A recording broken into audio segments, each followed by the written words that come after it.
Arsenal 2, Brighton 0, and it was an absolute demolition today. The scoreline flatters Brighton in every single which way. It's the best Arsenal performance in the Premier League this season, in my opinion.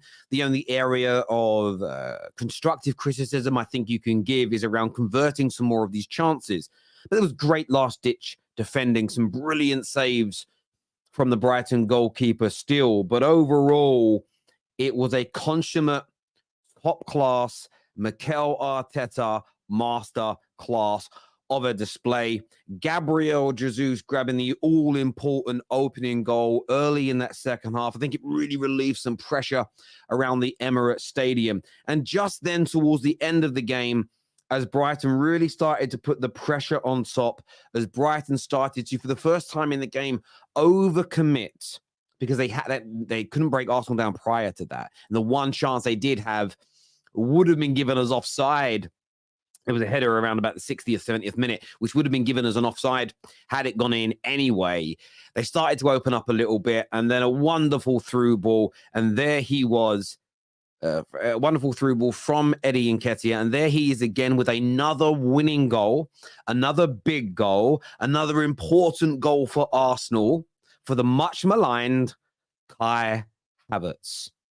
And I'm not saying he is the greatest football player Arsenal are ever going to sign. I'm not saying he's the greatest German in the world, but at £60 million, I think what you saw from him, I thought we had an overall good game, but coming up with those clutch, coming up with those big, coming up with those massively important goals, is key. And there's a lot of question marks over whether the Kai Havertz signing would work. Well, Arsenal sit top of the English Premier League, as you can see, on 39 points, only 15 goals conceded, 35 goals scored. Only a handful of teams have one or two more goals than them. But across the board here, one of the highest goal-scoring teams, one of the best defenses, top of the league, top of their Champions League group. And it is starting to come together nicely for Mikel Arteta and his men.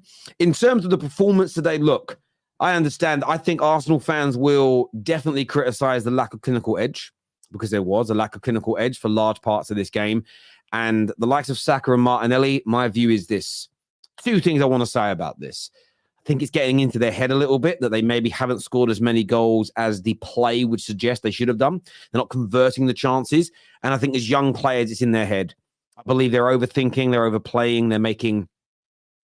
It's not even poor decisions, because I don't think they're consciously doing it. They're delaying, they're hesitating, they're maybe throwing one or two extra feints into their play, which they don't need to.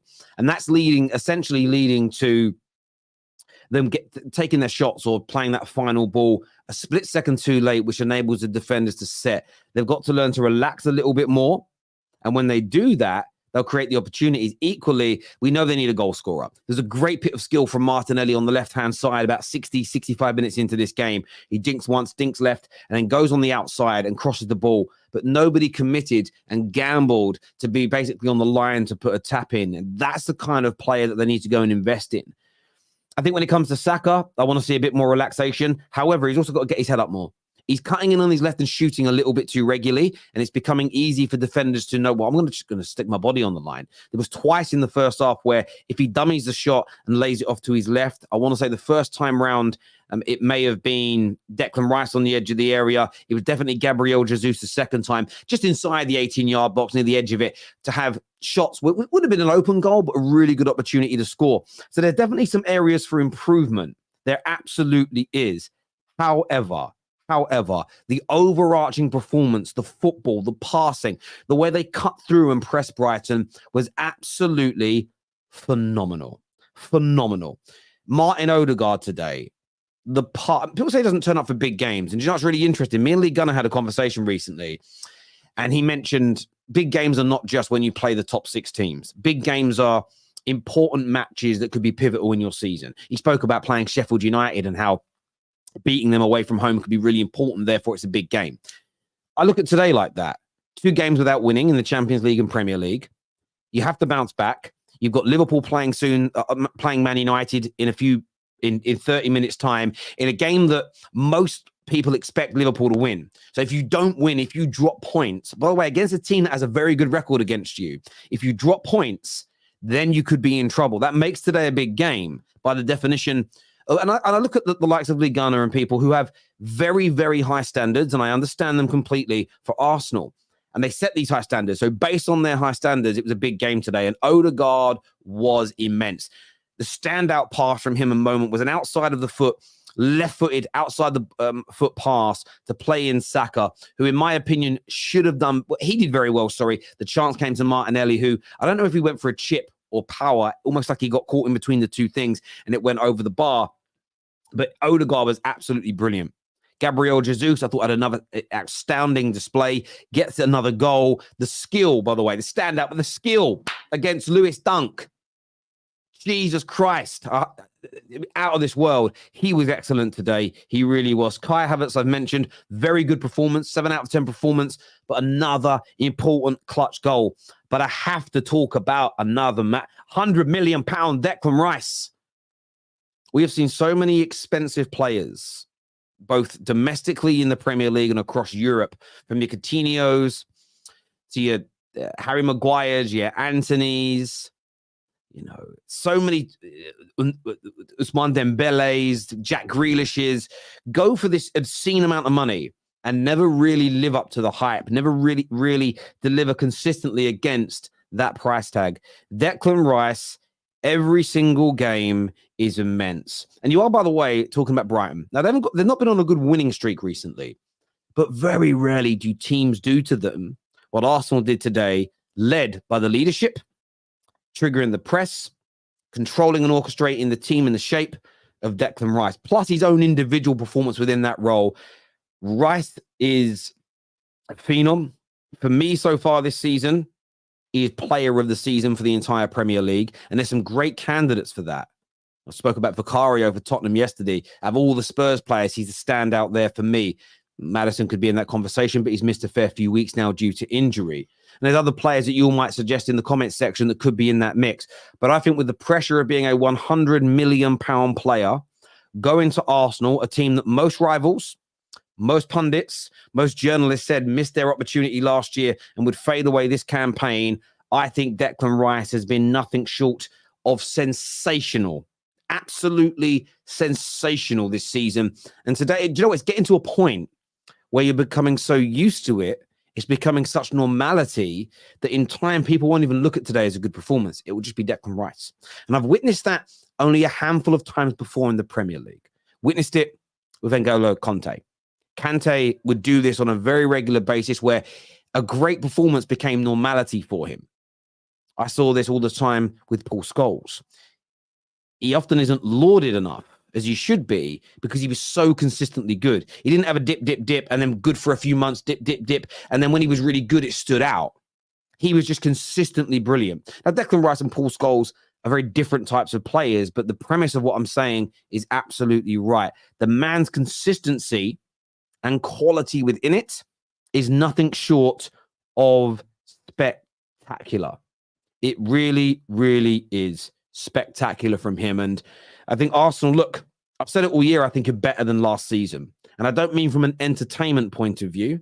I mean in terms of the ability to potentially go on and win this Premier League title. And with Manchester City still not looking themselves, throwing away 2-0 leads at home to the likes of Crystal Palace, bad run of games recently. You now look at that league table, and we'll look at it on our screen right now. Arsenal top and clear by 5 points. Remember, in the next round of Premier League games, Man City will not be here.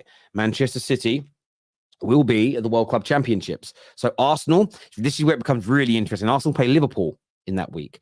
So Arsenal will at least be 5 points ahead, meaning if City win their game in hand, it's still going to be a lead. But if Liverpool may not win today, they probably will. If Arsenal or Liverpool win, the advantage that they will have over Manchester City could be 8 points to 10 points, yes, with a game in hand, but at the same time, 4-point gap, Aston Villa. It could be anywhere between a 5 to 10 point gap for Arsenal, 5 to 10 point gap for Liverpool. The pressure that is going to be on Manchester City for the first time under Pep to, one, have a weaker squad than he's had before, two, a team that I think is less motivated than in prior years. And 3, and very, very importantly, having 3 teams at the very least to overtake. And who knows, Tottenham may be in front of them by them as well. Spurs could be ahead of them by that point. So suddenly you've got 3 to 4 teams to have to catch and hope they all start to drop points. And just on a probability basis. So if you're a statistician, you'll understand this. On the basis of probability, it's a lot harder than just having to catch one team. So I'm looking at this now. This is a massive win for Arsenal. The next game for them is huge against Liverpool. But for me, Arsenal and Liverpool are becoming the title favourites. Now, they have to maintain this. They can't collapse, and they do need to add in January. But when all things being equal, Arsenal and Liverpool, and I'm going to throw Villa into this mix, but because they haven't been anywhere near a title race in my living memory, early 90s, they were a very good team. But I remember it too well back then. They're just on the outside of it for me. Arsenal and Liverpool are the better teams. They're the Champions League standard teams. They are slowly becoming the title favourites. They just look a little hungrier, a little bit more determined, and a little bit. Although City have 40 goals, I want to say this, they're just right now looking that little bit more clinical. But I want to know what you think and feel. I want your comments below, please. We're bringing out the panel soon. With Brandon, we're going to have Saar, we're going to have Nathan to go through some of this. It won't be the longest stream today because I have got to go and watch my team get beat by Liverpool in 20 minutes' time. And I actually put a bet on today, West Ham to win, Aston Villa to win, and Arsenal to win. And I've won a little bit of money. And I'm so glad that bet's... Hang on, I'll check Aston Villa actually did win. Did they win? Yeah, they did. That's it. Happy birthday to me. My birthday ends at 4:30 today. I'm closing it down early. The birthday be over. So that is it. I don't actually know how I'm up, by the way. I didn't go to bed. So I've been up pretty much since yesterday. I had a couple of hours sleep. They went out for breakfast. And then we've been around here. But I can't. I'm too old for this. Anyway, this here, let's do the super chats, and I'm bringing out the panel to have their say on this game. Imagine Will saying, if Arsenal play well, they can get a draw. Like what? He thinks if top of the table at home plays well, they'll only draw. Look, I like Will. Will's a good guy. He knows how to troll people. He's having a bit of a joke. I think he was having a little bit of a troll, personally. What I will say is this. Statistics matter. But at the same time, you have to watch the game with your eyes. You have to. I don't watch enough American sports that I know use stats to an nth degree. I'll give you an example. Martinelli put a ball across the 6-yard box today, which was there for a tap-in, but nobody made the run. Football fans know that it's a chance created. The stats, though, don't show it as a chance created.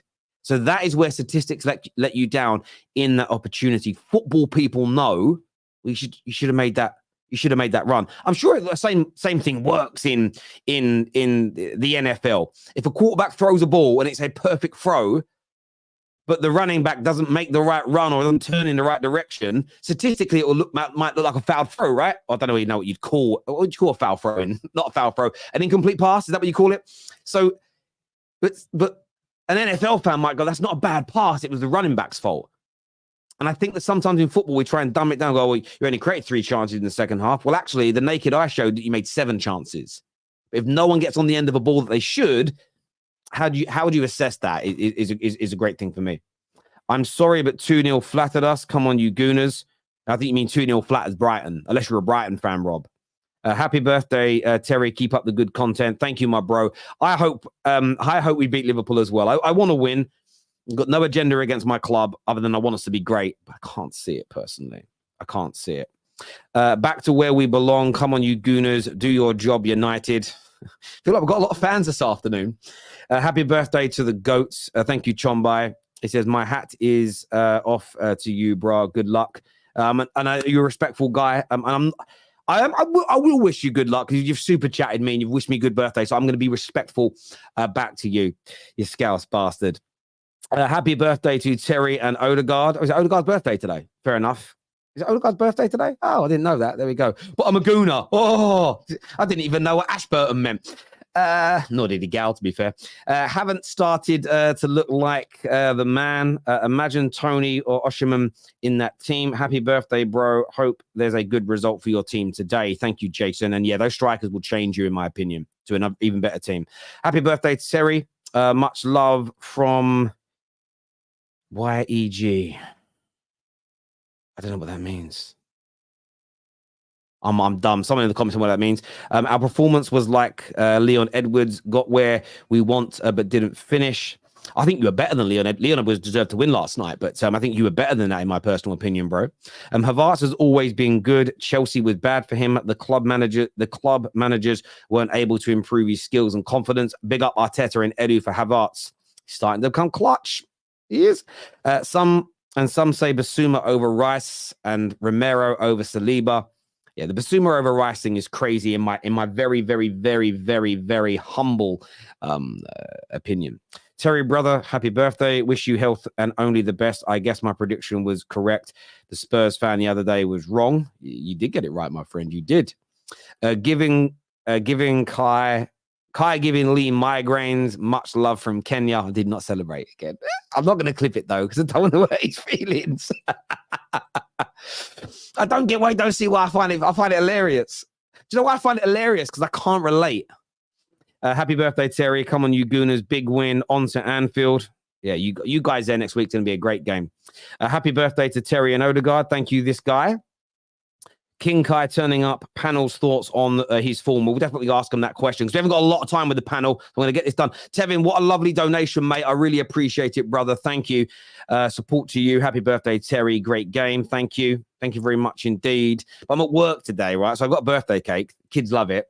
But the kids are going to light the candles and blow it out without me because I weren't having cake for breakfast.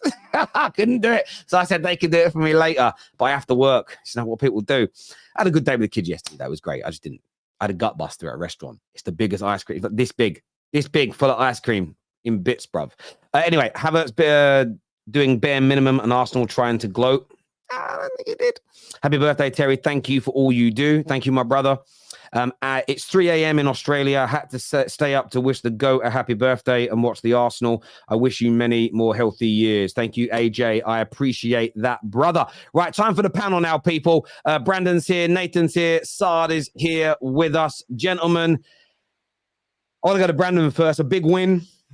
Brilliant performance. I know maybe not as clinical as you would want, but you go top of that league table, 5 clear of the favourites. And who knows, maybe Man United do you a favour later today. What are you saying, bro? Well, let's hope so, bro. Happy birthday to you, by the way. Yes. Fingers crossed United do a job at Anfield. At least a draw would help us out. In terms of our game, our performance was really good today. Declan Rice especially. Odegaard's overall play as well, really, really good. The only disappointment, Tel, and the letdown is how many chances do we need to put it in the back of the net? You know, that first half in particular, creating chance after chance after chance and just not finishing our dinner. And, people say like, oh, we need a striker. You know, Jesus is kind of in the firing line for that, especially with, his recent interview saying that he's not really a goal scorer. But it weren't just him. Martinelli missing chances, Saka. That he gets himself in some great positions and you just think, please, mate, just shoot on your right foot.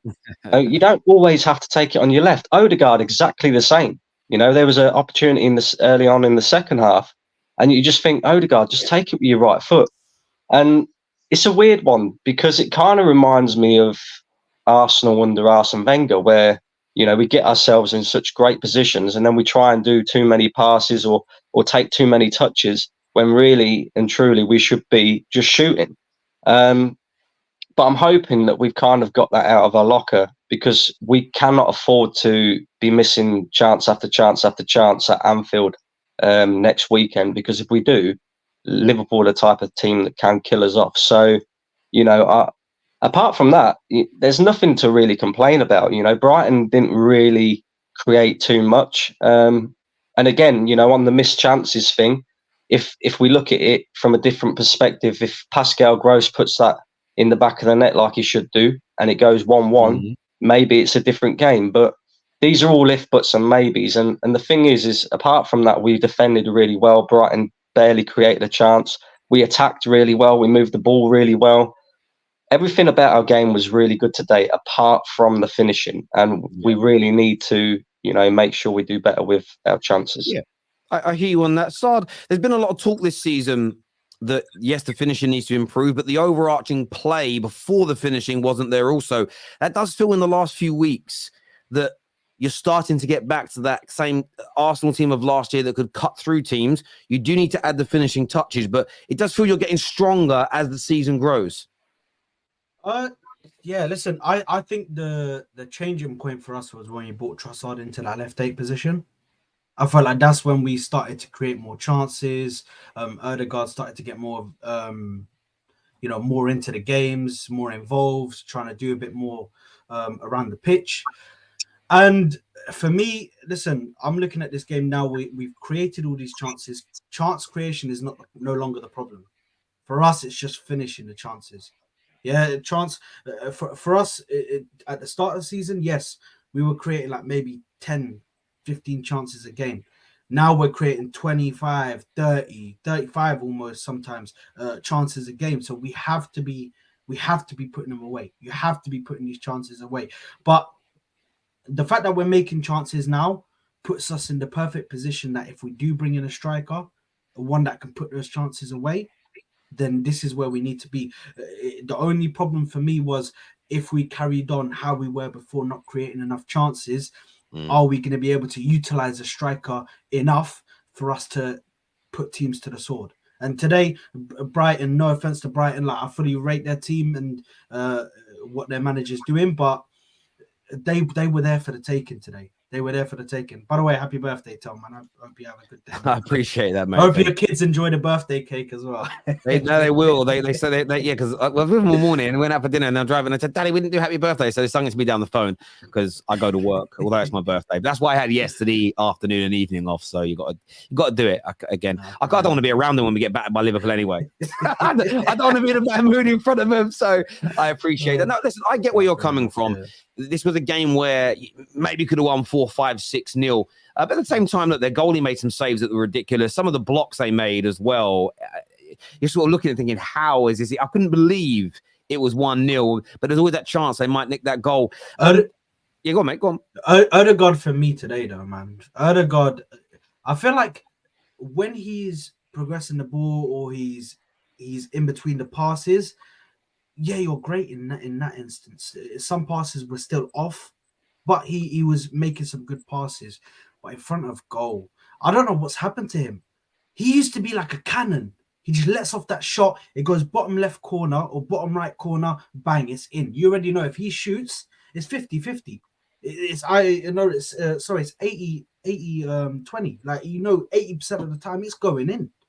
Now, he doesn't know when to shoot. He's fiddling around with the ball. He's got it at his feet. He doesn't know what's going on. When he gets in front of goal, he acts like he's never shot a ball before. It's shocking from him today in front of goal, especially because I feel like he wasted a lot of chances today.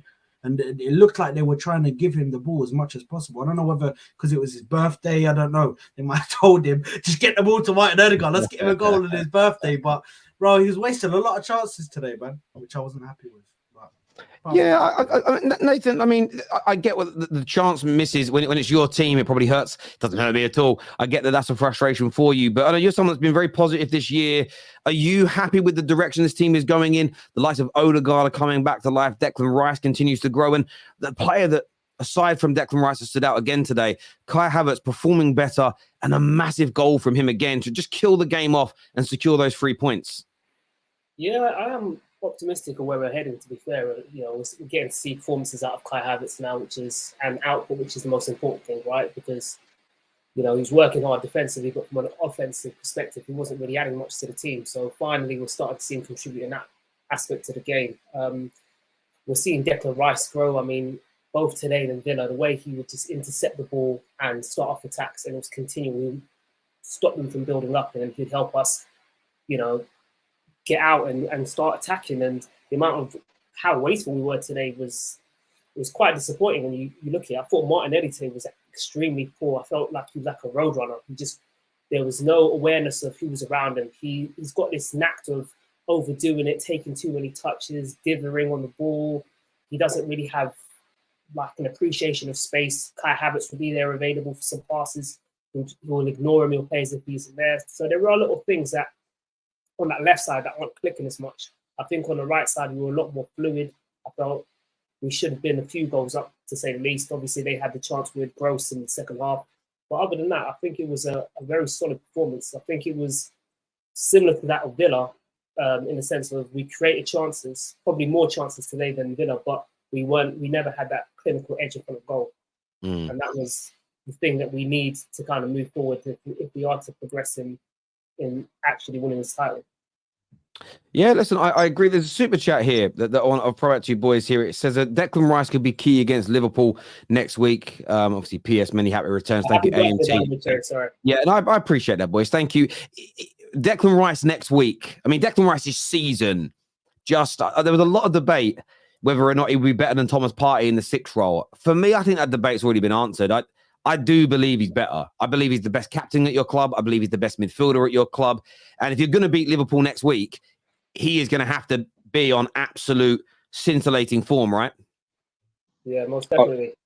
100%. 100%. In games like this, like where you got two top teams going against each other, most games are won and lost in the midfield.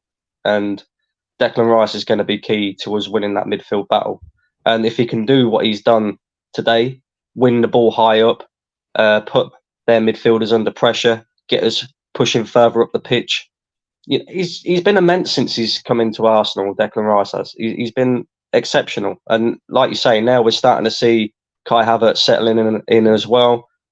I think that's going to be key. That's definitely going to be key at Anfield. But also, you know, we've got to try and do what we did last season. We've got to try and quieten that crowd down. And this time, you know, if we can get on top, we've got to stay on top and make sure we come out with the 3 points. Because I think, you know, I don't think a draw at Anfield is going to be enough. I do think if we're going to beat City to this title, we're going to beat Liverpool to this title, we have to go to Anfield and win next week.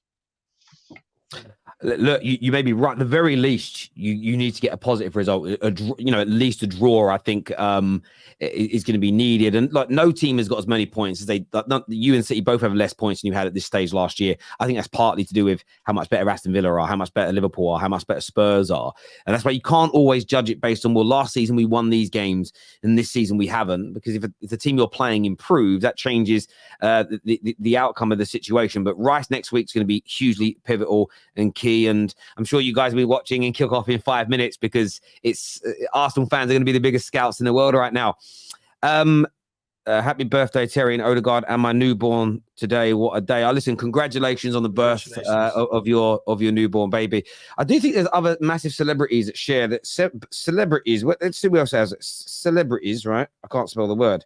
Celebrities, not celebrity news, Terry. That's really weird. That's celebrities born on the 17th of December. I want to say Brad Pitt's got this birthday as well, but I could be really wrong. But that's just me. I don't know. Big birthday today, isn't it, Tel? 50th? Hey. Oh, Manny Pacquiao's got his birthdays today, which is pretty good if you watch boxing.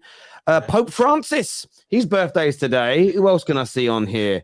I don't know who half these people are, bruv. I'm not even lying to you. I don't know them. I thought there'd be some cool people. Well, it's pretty cool to share a birthday with the Pope, for fuck's sake. Like, that's all right, you know. Big up yourself, Pope.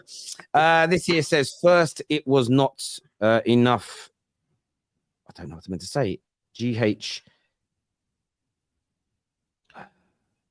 First, it wasn't enough goals. Got enough goals and chances. Now the goal chances now not finishing. My team give it time. Yeah, I think Arsenal. Listen, I've said it all along. I get that Arsenal haven't entertained as much this year, but I think you look overall a stronger team. Brighton again. This is the interesting thing when people do analysis. They'll find something that was better last year and go, we're worse because it isn't as good. Well, you can do it in reverse if you want to. If we're going to go by their logic for a moment, so I disagree with this logic, but let's use theirs. Last season, both home and away, Brighton really stuck it to you for large parts of games and put you under so much pressure. And they beat you at home last year, where this year you absolutely outclassed them. So that's why I don't believe in just pure results-based analysis or comparing this game to last year's game, because the world is just a different place sometimes, and those comparisons are a little bit chalk and cheese. But Terry, even because this super chat isn't. We're not saying we aren't making enough chances and now we've moved from we're not making enough chances to now we're not finishing them, because us not finishing chances is something that happened last season. This is nothing new. This is nothing new for Arsenal. Yeah. We haven't been finishing our chances for a while now. It's been about 2 seasons where we haven't been able to finish our chances. and we just need to get more clinical. We need to work on being more clinical and being able to handle high pressure situations. Sorry, my brother just bought me in a whiskey, and he's like, "You're going to need that, you CUNT." I was like, "Oh, cheers, thanks." He's a joker. Oh, I got ice. Excuse me, ice in my mouth. Yeah. No, I hear what you're saying, Saad, 100%. And I think it's just what I would say about you three is I know some gooners may see it as negative. I just think you're being really, I think you're being constructive. I think you're having high standards. At the same time, you've praised a lot of good things as well, because it's going to be tough to win this league. Also, where's the gal? Sorry, go on, bro. Yeah, I was just saying, like, when you look at the standards City have set over the last few years, there is no real room for kind of lackluster. You have to have your standards that high if you're going to beat City to that title. There isn't, you can't get away with little things, so you have to call it out and also praise when they do praise, but also criticize and call out room for improvement, because that's the only way you're going to beat a City team to a title. I bet you guys have, you got to keep your knife sharp, and it can be painful sometimes. Where's your gal? These Arsenal fans are too sour. I don't think they're being sour. It's just everyone's different. Gal was busy today. He told me earlier on today, but I'm sure we'll have some big words on the top 6 show tomorrow. This here says Arsenal average 1.6 points per game without Partey last season. Rice is worth the money for fixing that. Now imagine when they play both. Yeah, look, if he comes back, Partey, and gets back to last year's standards and they're playing together, something Arsenal haven't seen yet. If they don't think they can get him back to his best injuries, and they buy Douglas Luiz or somebody of that ilk, one, you probably kill off any chance Villa have got of winning the league title, if they do indeed have one, and you strengthen yourself. So, yeah, there's more to come from this Arsenal team, and I felt the one thing I felt was wrong about some of the analysis this year isn't I want Arsenal to be better. It's from certain people that think Arsenal were at their absolute maximum best, and I've never personally agreed with that. I always felt that was wrong analysis. I just felt it was a wrong opinion to have. And I still think there's a level for you to go up, and it's just putting these balls in the back of the net. Because to be honest with you, barring that one chance they had, you just, again, another team that you completely nullified. So there we go. But boys, I want to thank you all for coming on. I want to thank my viewers. I know it's a fairly short reaction, but I am going to go and watch this game irrespective of what happens. We'll see you in a couple of hours' time. So make sure you're back on the terrace. We'll be discussing both games then. Take care. Goodbye. God bless. And I'll see you all again